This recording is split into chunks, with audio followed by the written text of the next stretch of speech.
सबसे पहले बात मौत की इमारत की।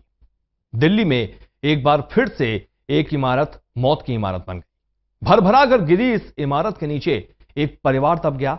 हादसा पश्चिमी दिल्ली के उत्तम नगर मोहन गार्डन इलाके में हुआ। बीती रात यह मकान इस परिवार पर मौत बनकर टूटा। परिवार के 2 बच्चे और उनकी मां की हादसे में मौत हो गई, जबकि एक व्यक्ति गंभीर रूप से घायल है।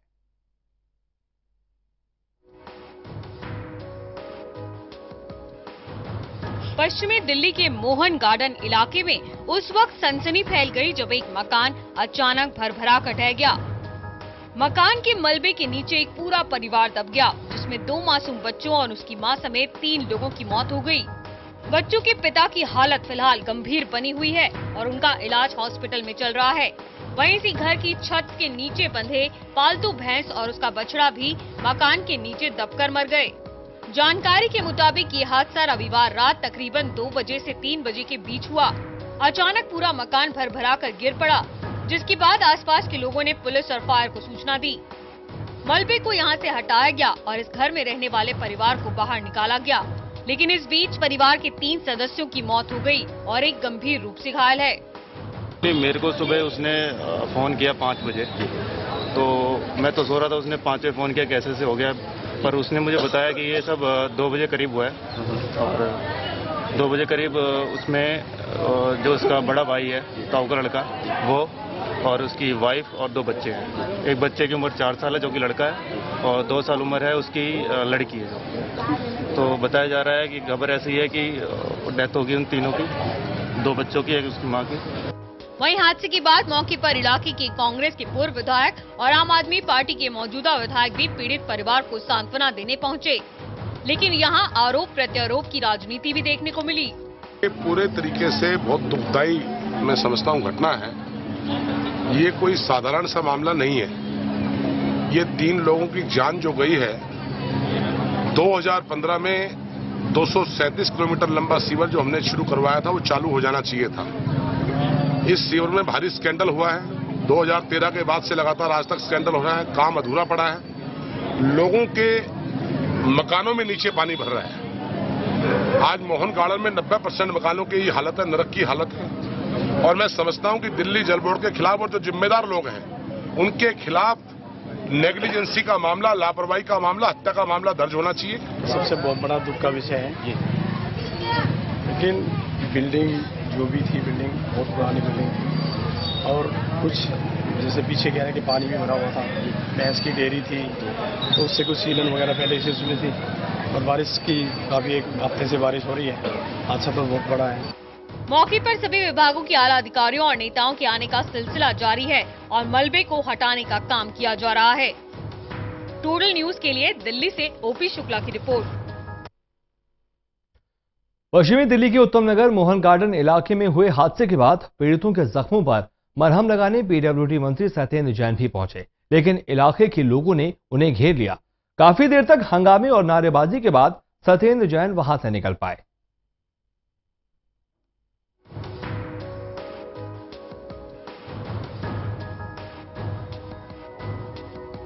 दिल्ली के उत्तम नगर मोहन गार्डन इलाके में रविवार रात तकरीबन 2 से 3 बजे के बीच मकान में दबकर जहां 2 साल की एक लड़की, 5 साल के एक लड़के और 26 साल की उनकी मां की मौत हो गई, वहीं घर के मालिक सुशील गंभीर रूप से जिंदगी और मौत के बीच हॉस्पिटल में जंग लड़ रहे हैं। उनका ऑपरेशन हुआ।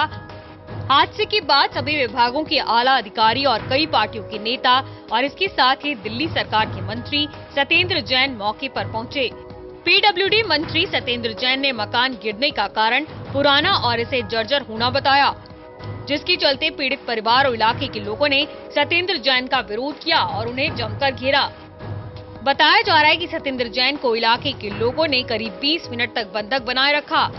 सत्येंद्र जैन को यहां एक हार्डवेयर की दुकान में बंधक बनाया गया और गुस्साई भीड़ ने उन्हें घेर लिया। दिल्ली सरकार के मंत्री सत्येंद्र जैन और मुख्यमंत्री अरविंद केजरीवाल के खिलाफ यहां इलाके के लोगों ने जमकर नारेबाजी की। वहीं पूरे हंगामे के बीच दूसरी पार्टियों के नेताओं ने हंगामा और बीच बचाव किया और सत्येंद्र जैन द्वारा किए गए आश्वासन और मुआवजे के वादों के बाद गुस्साई जनता को शांत कराया गया। पूरे हंगामे के बाद आखिरकार सत्येंद्र जैन को जनता ने जाने का रास्ता दिया। सर आप अपना ना कैमरा घुमा के देखिएगा, कहीं पानी भरा हुआ दिखा दीजिए मुझे। पहली बात ये है कि आप बिल्डिंग की तरफ देखिएगा, बिल्डिंग लगता है बहुत ही कमजोर बनी हुई है और पिलर भी ईंटों के बना रखे थे। और जहाँ तक मुझे बताया गया कि नीचे भैंसे रहते थे, 3-4 भैंसे थी और ऊपर से फर्स्ट फ्लोर था इनका और उसमें कुछ किसी हादसे की वजह से लगता है या तो भैंसों को उससे पिलर गिरा होगा, उसकी वजह से हुआ है। और लगता है कमजोर कंस्ट्रक्शन की वजह से कि बिल्डिंग ठीक नहीं बन रही है। देखने में तो ऐसे ग्लास ये लग रहा है, इसकी जांच कराई जाएगी, जांच के बाद पता लगेगा क्यों। अब ये बीजेपी के लोग खड़े हुए यहाँ पे शोर मचाएंगे, वो तो कहेंगे कि ये बिल्डिंग बनी थी, बनाने में भी महेंद्र यादव जी आए थे 20-22 साल पहले, इन्होंने कच्ची बिल्डिंग बनाई थी। ये कोई लॉजिक नहीं होता है। अगर बिल्डिंग की जांच कराई जाएगी और जो भी दोषी होगा उनको सजा दिलवाएगी। इलाके के लोगों का ये भी आरोप है कि बारिश के चलते खाली प्लॉट और नालियों और सीवरों में बारिश का पानी भरने से दूसरे घरों में भी सीलन और दरारें आ रही हैं। इन घरों में रहने वाले परिवारों को भी जान का खतरा बना हुआ है। 2-2.5 साल हो गई। क्या स्थिति है अभी घर की? अब यही फट रहे हैं, सारे मकान फटता धीरे बढ़ता जा रहा है। और मंत्री कहते हैं कि नया है। किस वजह से फट रहा है, ये क्या कारण? ये पानी की वजह से फट रहा है। पानी की निकासी नहीं है? पानी का निकास नहीं है और बारिश हो रही है तो सारा पानी प्लॉटों में आज जा रहा है और सीवर भर गए नीचे वाले सारे, निकासी नहीं है बिल्कुल भी। घरों में भी पानी आ रहा है? हाँ, घरों में भी पानी आ रहा है। साफ है कि मामले में राजनीति तो हो ही रही है, इलाके के लोगों का गुस्सा सरकार और प्रशासन के प्रति बढ़ रहा है। टोटल न्यूज के लिए दिल्ली से ओपी शुक्ला की रिपोर्ट। वहीं फर्जी डिग्री मामले में आप विधायक कमांडो सुरेंद्र के खिलाफ झज्जर में भी एक मामला दर्ज हुआ है। दिल्ली कैंट से आप विधायक पर बीए की फर्जी डिग्री लेने का आरोप लगा है।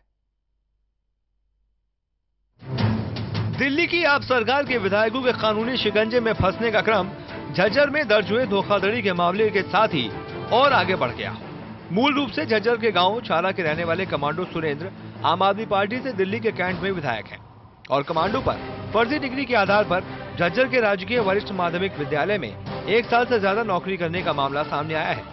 दिल्ली के ही कैंट क्षेत्र में पूर्व विधायक करण सिंह तंवर ने आरटीआई के माध्यम से सेना और हरियाणा शिक्षा विभाग के साथ साथ सुरेंद्र कमांडो की बीए की डिग्री से संबोधित उनकी शिक्षा के बारे में जानकारी जुटाई और इसी जानकारी के आधार पर करण सिंह तंवर ने झज्जर थाने में एक लिखित शिकायत भी दी है, जिसमें आरोप लगाया गया है कि कमांडो ने साल 2011 तक सेना में नौकरी की और इसी दौरान उन्होंने बीए की 3 साल रेगुलर डिग्री किसी संस्थान से की और उसी डिग्री के आधार पर सेना से रिटायरमेंट के बाद झज्जर के वरिष्ठ माध्यमिक विद्यालय में वोकेशनल ट्रेनर के तौर पर नौकरी ज्वाइन कर ली और 1 साल से ज्यादा तक इस सेवा में रहे। जिसके बाद दिल्ली विधानसभा का चुनाव लड़ने के दौरान भी उन्होंने अपनी बीए पास की योग्यता चुनाव कार्यालय में दी। पूरे मामले को धोखाधड़ी और जालसाजी का मामला माना जा रहा है। करण सिंह तंवर की इस शिकायत पर झज्जर पुलिस ने 29 जुलाई को आप विधायक के खिलाफ धारा 420 के तहत मामला दर्ज कर जांच शुरू की है। ये फरियाद प्राप्त हुई थी करण सिंह तंवर और सुरेंद्र सिंह के खिलाफ प्राप्त हुई थी। उसमें मुकदमा दर्ज किया गया और इसमें तफ्तीश की जा रही है। जो भी फैक्ट सामने आएंगे उनकी वेरीफाई होगी। शिकायत क्या थी, क्या मामला था? कोई फोटो? और ये फर्जी डिग्री के संबंध में था। तो फर्जी डिग्री लेकर यहाँ झज्जर स्कूल में नौकरी की थी। खास बात यह है कि करीब 6 महीने पहले दिल्ली में भी कमांडो सुरेंद्र के खिलाफ कानूनी कार्रवाई हो चुकी है। सूत्रों की माने तो उस दौरान भी हरियाणा पुलिस के आला अधिकारियों के निर्देश पर झज्जर में इस प्रकरण की जांच की गई थी। उस समय संबंधित स्कूल के स्टाफ और प्राचार्य से मिलने के बाद पुलिस ने जरूरी दस्तावेज और जानकारियां ली थी। लेकिन इस बार जांच का मुख्य केंद्र झज्जर होने के चलते आप विधायक को अपने गृह जिले में ही परेशानियों का सामना करना पड़ सकता है। साथ ही प्रदेश में भी बीजेपी की सरकार होने के चलते कहीं न कहीं उनकी मुसीबत कम होने के बजाय और बढ़ सकती है। Yogendra Saini, total news, Bahadurgarh.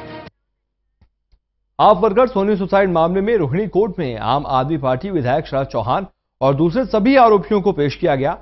शरद चौहान की तरफ से जमानत अर्जी लगाई गई थी और पुलिस की तरफ से 2 दिन की पुलिस कस्टडी मांगी जा रही थी। दोनों पक्षों ने काफी देर तक अपने अपने तर्क रखे। आरोपी पक्ष के वकील की दलीलों के बाद कोर्ट ने विधायक शरद चौहान की पुलिस कस्टडी की मांग रद्द कर दी और साथ ही जमानत अर्जी भी रद्द करते हुए सभी आरोपियों को 14 दिनों के लिए न्यायिक हिरासत में जेल भेज दिया। अब विधायक साहब 14 दिनों के लिए जेल भेज दिए गए हैं और विधायक के वकील का कहना है कि पूरे कागजात कोर्ट से लेकर उन्हें पढ़कर फिर आगे कोर्ट में जमानत के लिए जाएंगे।